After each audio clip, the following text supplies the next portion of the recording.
Perkenalkan, saya Made Dwi Yulianti, bisa dipanggil Dwi. Di sini saya akan memberikan materi mengenai 8 standar nasional pendidikan. Ya, betul. SNP. Lalu, apa sih standar nasional pendidikan itu? Standar Nasional Pendidikan atau SNP adalah kriteria minimal tentang sistem pendidikan di seluruh wilayah hukum negara Republik Indonesia. Jadi, seluruh sistem pendidikan di negara Indonesia itu harus memenuhi kriteria minimal. Nah, kriteria minimal itulah yang disebut dengan SNP atau Standar Nasional Pendidikan. Apa sih fungsi dan tujuan dari SNP itu? SNP mempunyai fungsi sebagai acuan atau dasar dalam proses perencanaan, pelaksanaan, dan pengawasan dalam rangka penyelenggaraan pendidikan nasional yang berkualitas. SNP juga bertujuan untuk menjamin pendidikan nasional yang berkualitas guna mencerdaskan kehidupan bangsa, membentuk karakter, dan peradaban bangsa yang bermartabat. SNP harus diimplementasikan secara terencana, terarah, dan berkelanjutan sesuai dengan kebutuhan bersama dan perubahan kehidupan berbangsa dan global. Lalu, apa bagian-bagian dari SNP? Ada 8 bagian-bagian SNP.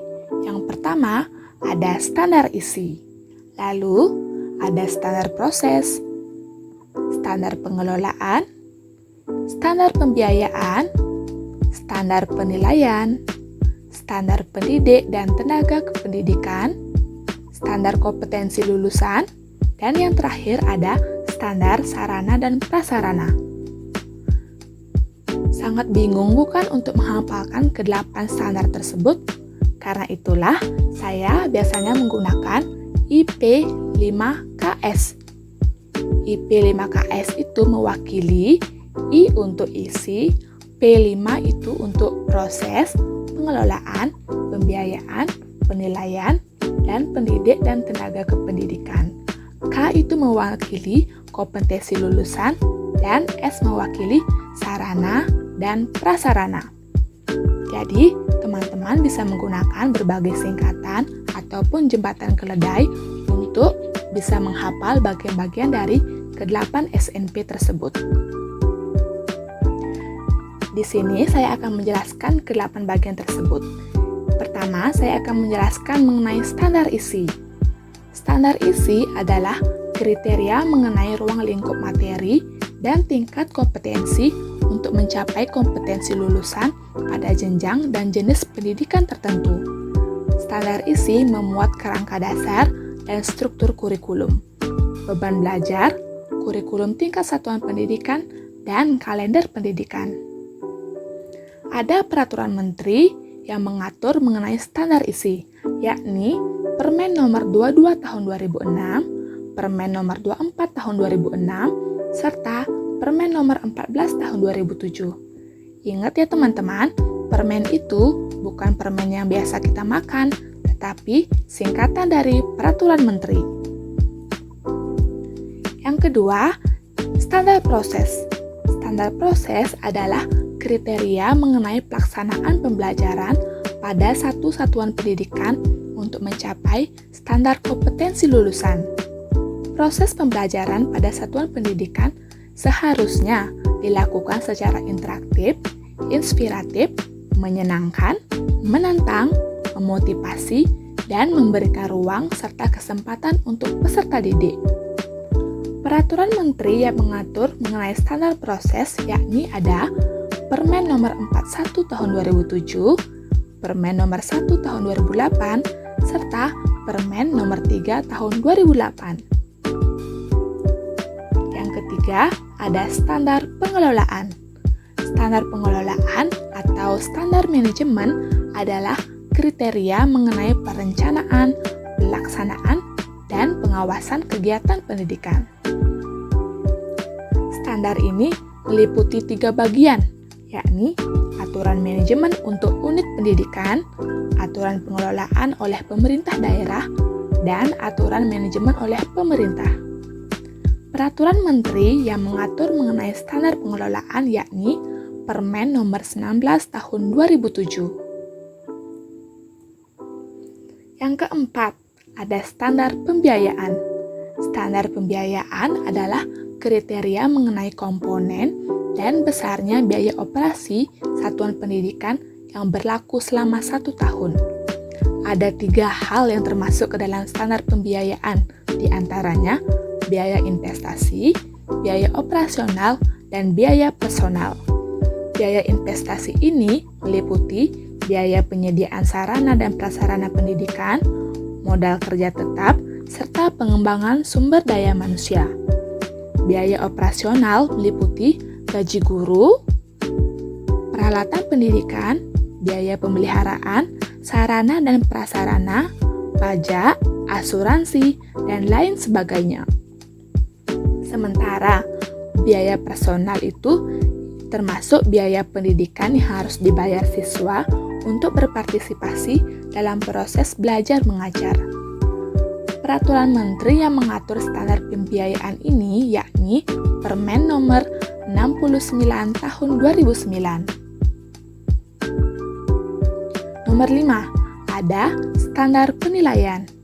Standar penilaian adalah kriteria mengenai mekanisme, prosedur, dan instrumen penilaian. Standar penilaian pendidikan mencangkup beberapa hal, antara lain penilaian hasil belajar oleh pendidik, penilaian hasil belajar dari satuan pendidikan, dan penilaian hasil belajar oleh pemerintah. Peraturan Menteri yang mengatur standar penilaian yakni Permen Nomor 20 Tahun 2007. Yang keenam, ini ada standar pendidik dan tenaga kependidikan. Itu seperti guru-guru di sekolah. Standar pendidikan dan kependidikan itu adalah kriteria mengenai pendidikan prajabatan dan kelayakan fisik ataupun mental, serta pendidikan dalam jabatan. Pendidik seharusnya memiliki ijazah dan atau sertifikat keahlian sesuai dengan hukum yang berlaku. Kompetensi yang harus dimiliki pendidik adalah kompetensi pedagogik, kompetensi sosial, kompetensi kepribadian, dan juga kompetensi profesional. Peraturan Menteri yang mengatur mengenai standar pendidik dan tenaga kependidikan ada banyak, yakni Permen Nomor 12 Tahun 2007, Permen Nomor 13 Tahun 2007, Permen Nomor 16 Tahun 2007, Permen Nomor 24, 25, 26 Tahun 2008, Permen Nomor 27 Tahun 2008, Permen Nomor 40 sampai 45 Tahun 2009. Ketujuh, ada standar kompetensi lulusan. Standar kompetensi lulusan atau biasanya dikenal dengan SKL adalah kriteria mengenai kualifikasi kemampuan lulusan yang mencangkup sikap, pengetahuan, dan keterampilan. Jadi, kompetensi lulusan itu tidak hanya berdasarkan pengetahuan yang dimiliki, tetapi kita juga harus memiliki sikap serta keterampilan yang bagus. Mata pelajaran yang diatur dalam standar kompetensi lulusan atau SKL antara lain standar kompetensi lulusan minimal satuan pendidikan dasar dan pendidikan menengah, standar kompetensi minimal kelompok mata pelajaran, dan standar kompetensi lulusan minimal untuk mata pelajaran. Peraturan Menteri yang mengatur standar kompetensi lulusan ada 2, yakni Permen Nomor 23 Tahun 2006 dan juga Permen Nomor 24 Tahun 2006. Ini yang terakhir, ada standar sarana dan prasarana. Ini yang paling dekat dengan siswa, seperti di kelas dan juga banyak alat-alat di saat kita olahraga dan juga lain sebagainya. Jadi, kita bisa artikan standar sarana dan prasarana adalah kriteria mengenai ruang belajar, tempat berolahraga, tempat beribadah, perpustakaan, laboratorium, tempat bermain, tempat berkreasi, serta sumber belajar lain yang bisa menunjang proses pembelajaran, termasuk penggunaan teknologi, informasi, dan komunikasi. Setiap satuan pendidikan wajib memiliki sarana dan prasarana tersebut, karena sarana prasarana tersebut akan mendukung pembelajaran nantinya. Peraturan Menteri yang mengatur mengenai standar sarana prasarana ada 3, yakni Permen nomor 24 tahun 2007, Permen nomor 33 tahun 2008, dan Permen nomor 40 tahun 2008. Itulah ke-8 standar nasional pendidikan tersebut. Nah, ke-8 standar nasional pendidikan tersebut diharapkan bisa dipenuhi oleh seluruh satuan pendidikan, sehingga nantinya kualitas pendidikan yang ada di Indonesia bisa merata. Dalam artian, tidak ada perbedaan kualitas yang menonjol dari setiap sekolah yang ada. Sekian dari saya. Mohon maaf apabila ada kesalahan ketika saya menyampaikan materi. Akhir kata, saya ucapkan terima kasih.